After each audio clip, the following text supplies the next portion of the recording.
blindness doesn't really play a role. Labor is all about feeling.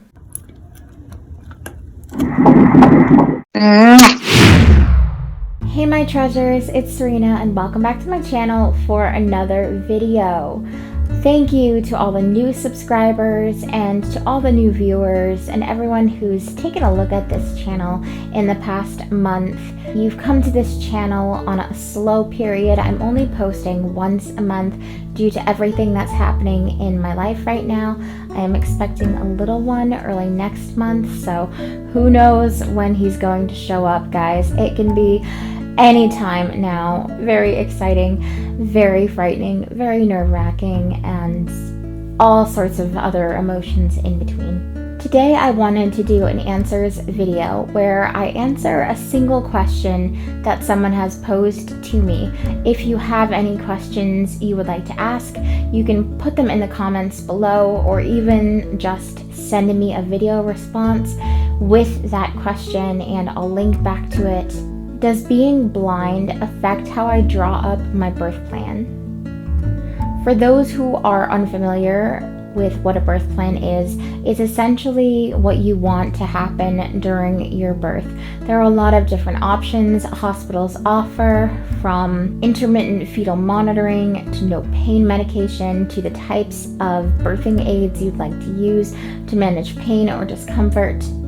There are a lot of different options you can put in your birth plan. But does being blind truly affect how I draw up mine? It really doesn't, in fact. Last time I drew up a birth plan, it was for my daughter. I remember this. She was my first child, it was my first birthing experience, and my birth plan was like 8 pages long. I don't think I stuck to half of it. In that birth plan, I did ask the nurses to take notes on how I was caring for her. But that was less about blindness and more about proving that being blind didn't mean I couldn't do it. We were in a custody battle at that time, her father and I, and he was trying to use blindness as the heavy hitter for why I shouldn't be granted custody of my daughter. That is an entirely different story, which I may or may not tell one day. It's there on my list, it's in the plans, but it's really difficult to talk about even all these years later. But I did ask the nurses to take notes on my capabilities because I knew I was capable. And I knew if they wrote it down, it would mean more because they were professionals. I was not. Will I be doing anything like that this time around? I won't, because I'm not dealing with a custody battle. I'm just dealing with a birth. And having been through it before, I know that surprisingly, blindness doesn't really play a role. Labor, in my experience, and that's all I can speak to are my personal experiences. Labor is all about feeling. Feeling what you're going through, feeling the cramps and the exhaustion and the thirst. And I know I make it sound like this horrific thing. It's really not. It was quite painful last time, but it was still an experience that was pretty phenomenal. But blindness didn't really factor into it. The hospital staff are going to be monitoring me. They are the ones who are going to be looking at all the visuals. Yes, if you are hooked up to a monitor, you can see the baby's heartbeat and you can see it peaking, and that's pretty cool. I know my mom and my cousin Phyllis at the time enjoyed watching those peaks, but I didn't really care about that because those visual aspects don't really mean anything to me. I was more interested in just meeting my daughter and feeling what I was feeling, and blindness didn't play into that.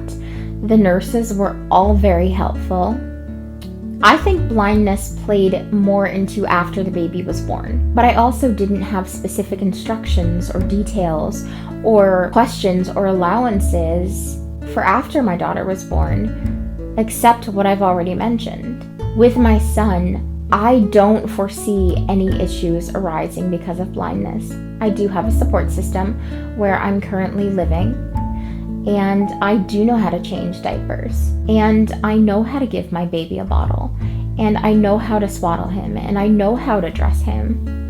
And if nurses have questions, I will gladly educate. But my birth plan doesn't address my blindness in specifics, because having a baby isn't about blindness. I don't feel as though I need any special treatment because I can't see.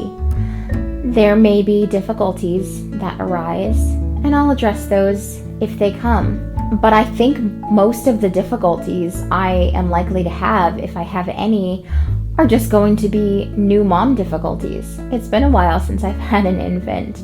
I'm going to be tired. It's possible I may have to have a C-section. And that's going to present its own challenges, but those challenges aren't based on my blindness. My blindness takes more of a backseat role in this instance. So no, when I'm writing up my birth plan, I'm not taking blindness into account. I'm taking into account how I want to be treated at the hospital.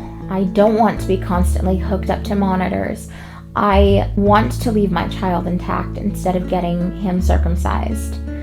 That opens a whole can of controversial worms, so I'm not going to get into that in this video. Perhaps I will speak about it in another video, but for now, let's just leave it there.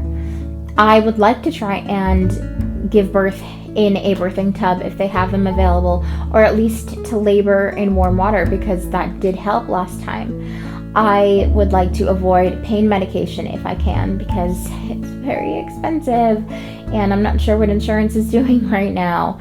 And I really do want that experience of going through it all naturally, because I know this is going to be my last child, and I missed out on that experience last time because my daughter, we got to about between 4 and 6 centimeters, and then she was like, okay, I'm just gonna stall here. And since my water had already broken, amniotic fluid was getting low, and that always increases the risk of infection if your water breaks and then the baby decides to take his or her time. So that was a little different. So they had to induce me, and that magnifies the cramps by about 100-fold. So in the end, I did end up getting an epidural with her. That's not something I want to experience this time. I make plans for my birth based on what I want to experience, not based on what I see or what I can't see. Because being a parent for 9 years, I realized that while sight does factor into it in many different ways and in many different circumstances, in more ways and more circumstances, it's less about sight and more about what you're feeling, what you're hearing, and what you know and what you learn. And every child is going to be different. This child is not going to be like my daughter, and I'm going to experience different challenges with him. But I don't begin the journey worrying about my eyesight and how it's going to affect everything that comes after. So no, that was a very long-winded reply to a very simple question, but no, I have not drawn up this birth plan with blindness in mind. I've merely drawn it up with the birth experience in mind. And who knows how that's going to go, because like I just mentioned, this little bud might have to come out via a C-section, because yesterday at my 37-week appointment, he decided to present in the breech position. So we are not sure if he's going to be able to flip or if they will do an ECV to flip him. I'm not really sure what's going to happen there. But you know what? We're going to take what happens and run with it, because that's what I do. And again, it doesn't really have anything to do with blindness. My treasures, thank you so much for watching, for listening, for asking your questions, and for following and just being here and going on this journey with me, as crazy as it has been from time to time. Please follow me on social media, like, comment, subscribe. Don't forget to hit that notification bell so you know when I'm posting new content.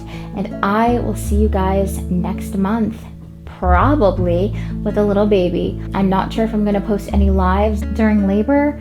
Don't worry, nobody's going to get any delivery images or anything, but I might update you guys, once I'm at the hospital and as things are happening and progressing. But I'm not sure if I'm going to do that in lives or just small video clips that I'll post afterward. It's really going to depend on how I feel, but I will certainly keep all of you updated. Thank you again so much. You all mean the world to me. Welcome everyone who is new. I love you guys. Thank you for all the support and love that you've shown me. And I will talk to you next month. Bye.